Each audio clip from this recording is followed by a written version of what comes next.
Hi guys, welcome back. In this video I'm going to show you how to change your Facebook password.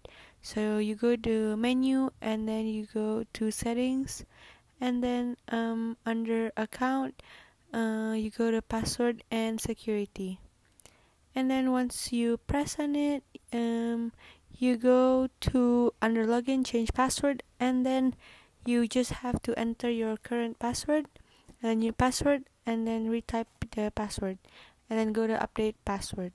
But if you forgot your password, press forgot password, and then wait, and you will get a code to log in. So it's either sent via email or message.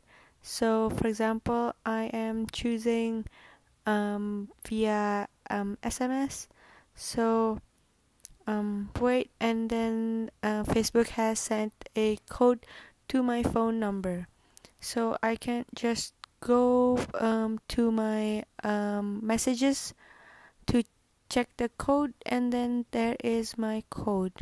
So I can just copy, and then or an easy way is just press there and then continue. So after it loads, you just have to create a new password. Just type in your new password and then press next. So that's it for today, and thank you for watching.